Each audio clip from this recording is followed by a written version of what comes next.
Merci de votre fidélité à Télésud et bienvenue dans cette édition de l'entretien du jour. Je reçois aujourd'hui comme invité M. Vincent Lebondo Le Mali, qui est président de la CNLCEI au Gabon. C'est la Commission nationale de lutte contre l'enrichissement illicite. Bonjour M. Lebondo. Bonjour monsieur. Vous avez probablement suivi les développements de l'affaire sur les biens mal acquis qui concernent 3 chefs d'État africains, Guinée équatoriale, Congo et Gabon. On a l'impression que votre commission n'existe pas en la matière. On n'a pas entendu son point de vue jusque-là. Merci de nous interroger pour la première fois sur ce dossier. Et merci également de s'intéresser aux biens mal acquis dans nos pays.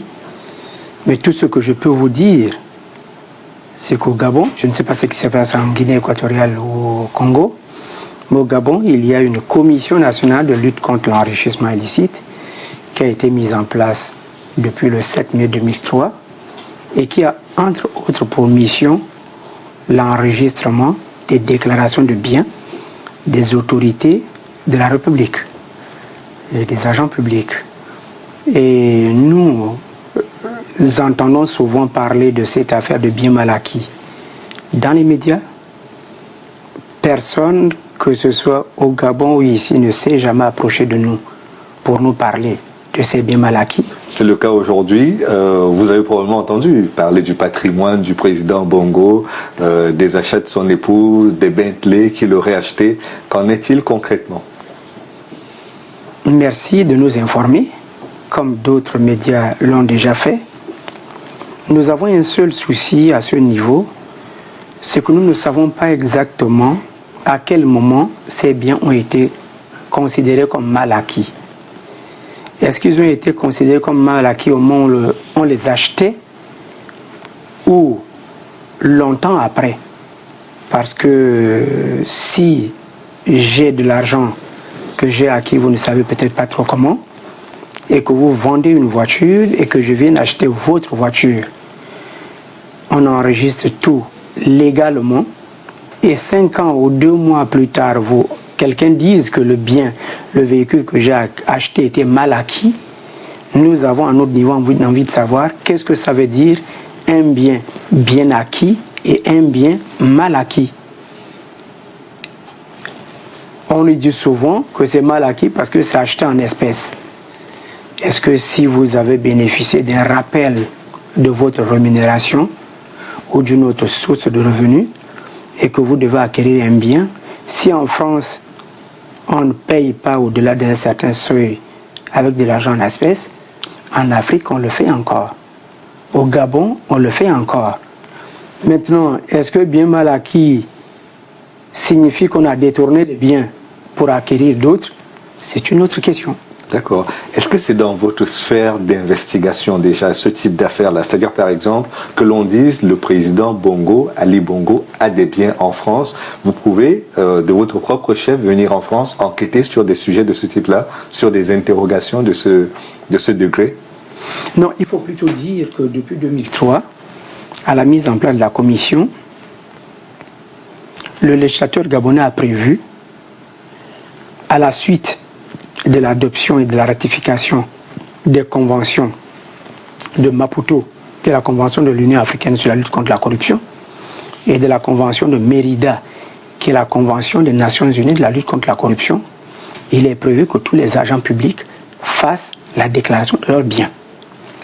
Et le législateur gabonais est allé un peu plus loin en disant clairement que les biens qui sont déclarés au niveau de la commission, pour la première fois, ne sont pas sujets à justificatif. Autrement dit, si vous nous dites à nous que vous avez 5 véhicules, 1 château, 2 avions et 3 bateaux, on le consigne dans votre déclaration de biens, la toute première, et on ne vous demande pas comment vous avez fait pour les acquérir. Maintenant, si après, puisque la déclaration de biens est renouvelée tous les 3 mois si on change de boulot, ou tous les 3 ans si on reste en poste, si maintenant entre le temps 1 et le temps 2, on se rend compte que l'accroissement de votre patrimoine dépasse un peu vos revenus, à ce moment on peut vous poser des questions. Mais si vous êtes venu déclarer que vous avez tant d'argent en compte en banque, que vous avez acheté tant d'avions et tant de bateaux à votre première déclaration, c'est consigné, archivé et classé. Donc si le président Bongo ou d'autres présidents, je ne sais pas si ailleurs c'est la même chose, si le président Bongo a déclaré dans sa première déclaration de biens tout ce sur quoi on est en train de spéculer, au niveau du Gabon, ça ne pose plus de problème puisque le législateur gabonais a dit que la première déclaration est exempte de justificatif. Pour une raison toute simple, c'est que dans nos pays, on n'avait pas la culture de la conservation des pièces justificatives. Vous êtes vous-même magistrat, c'est pourquoi je voudrais qu'on aille au fond de cette question. On abordera les autres aspects de votre mission, aussi bien les fonctionnaires gabonais que tous les autres citoyens gabonais qui vous intéressent. La Coupe d'Afrique des Nations vient de se dérouler. C'est un terrain probablement sur lequel vous allez être emmené à travailler également. Mais quand vous entendez tout ce qui est dit sur le président Ali Bongo, ce sont des données dont vous disposez sur ces biens, la déclaration qu'il a faite, les biens qui appartiennent à la famille en France. Est-ce que tout cela a été déclaré au niveau du Gabon? Alors, une première précision, c'est que la commission a plusieurs missions. Il y en a essentiellement 3. Une mission préventive, celle qui consiste à éduquer, sensibiliser, organiser des séminaires pour prévenir les cas d'enrichissement illicite et les pratiques de corruption. Et c'est dans le cadre de cette mission de prévention que se situe la déclaration de biens. La deuxième mission, c'est la mission d'investigation, c'est-à-dire une mission qui est confiée à la commission qui va dans le sens de la constatation des faits d'enrichissement illicite. On les constate, on établit des procès-verbaux et on transmet le dossier à la Cour criminelle spéciale pour répression. Et une dernière mission qui est une mission consultative où quand on prend des projets de texte qui vont dans le sens des marchés publics, de la rémunération des fonctionnaires, on devrait les déférer à la commission pour donner son avis si le texte ne présente pas des éléments de conflit d'intérêts, de présomption d'innocence ou de conflit entre ceux qui peuvent gérer les affaires publiques et leurs propres affaires. Et quand vous demandez si ça ne nous intéresse pas, là vous vous intéressez à la mission d'investigation. Et dans le cadre de la mission d'investigation, il y a 4 possibilités qui sont ouvertes pour que la mission se mette en branle. La mission d'investigation où la commission peut être saisie de sa propre initiative, c'est-à-dire une information, un journal ou quoi, annonce des effets. Ça peut être le commissaire du gouvernement, qui est une personnalité qui est placée auprès de la commission, qui ayant appris ces informations, ouvre ou demande au président de la commission que je suis d'ouvrir la procédure.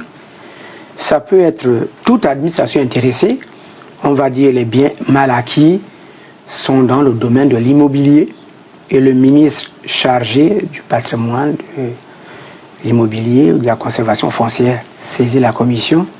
Ou alors ça peut être toute personne intéressée, c'est-à-dire qu'on devait même un citoyen gabonais vivant. C'est cela, toute personne intéressée. C'est que nous savons que les deniers publics sont les deniers qui appartiennent à tous les citoyens. Et à partir du moment où ils ont été distraits pour construire une route, pour construire un hôpital, pour construire une école, et que finalement c'est resté inachevé, et qu'on vous dise que la totalité de l'enveloppe avait été décaissée et que la structure n'a pas été achevée, vous êtes en droit de saisir la commission pour demander à la commission de regarder si dans cette affaire, il n'y a pas eu corruption ou enrichissement illicite. Mais si le ministre est membre du gouvernement, il ne prendra pas la liberté d'accuser le président ou de mettre en difficulté la famille présidentielle? C'est possible. Mais ça ne limite pas l'action de la commission qui peut elle-même s'auto-saisir.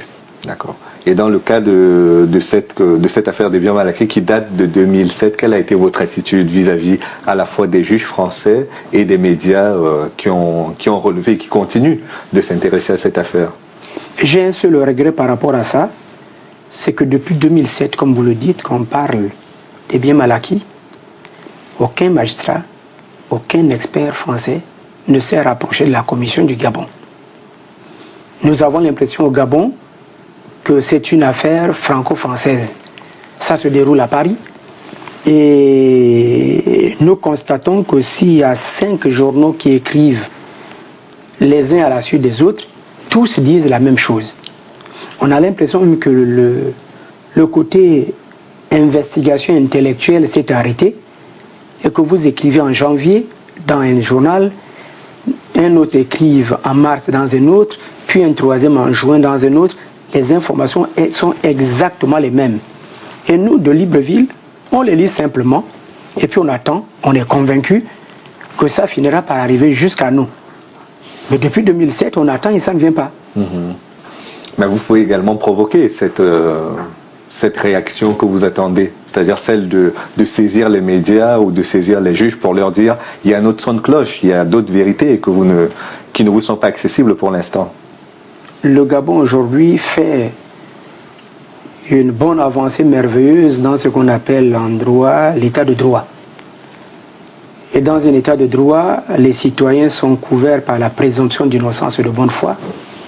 Et nous ne pouvons pas nous lever un matin parce qu'un journal français a écrit pour ouvrir une procédure.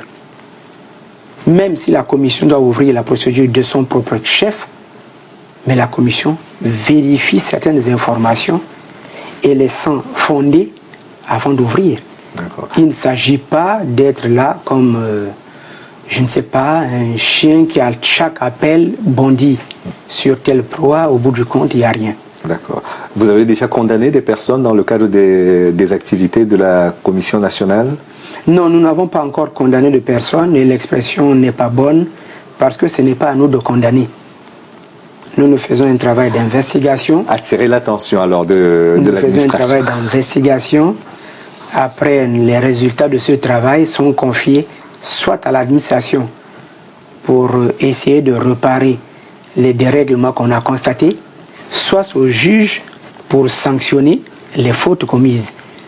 Pour l'instant, nous avons un certain nombre de dossiers qui sont ouverts et nous ne pouvons pas parler de condamner des gens parce que ça relève d'une autre compétence. D'accord. Je sais que dans les prochaines semaines, vous allez ouvrir de très nombreux chantiers. Il y aura probablement des poursuites et des saisies, mais il nous reste 30 secondes pour en parler malheureusement. Quels sont aujourd'hui les chantiers prioritaires de votre commission au niveau du Gabon?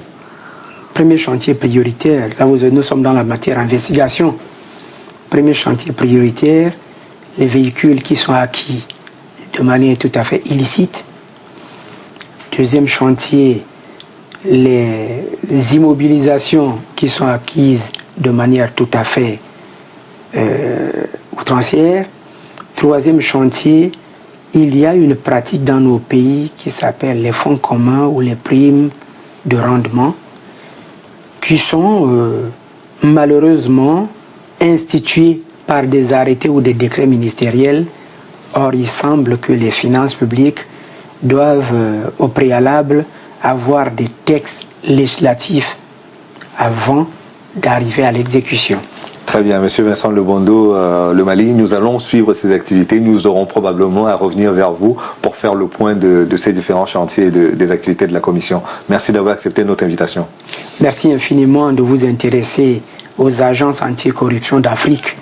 Intéressez-vous plus, j'ai envie de souhaiter cela, aux efforts que nous faisons et aujourd'hui au progrès enregistré.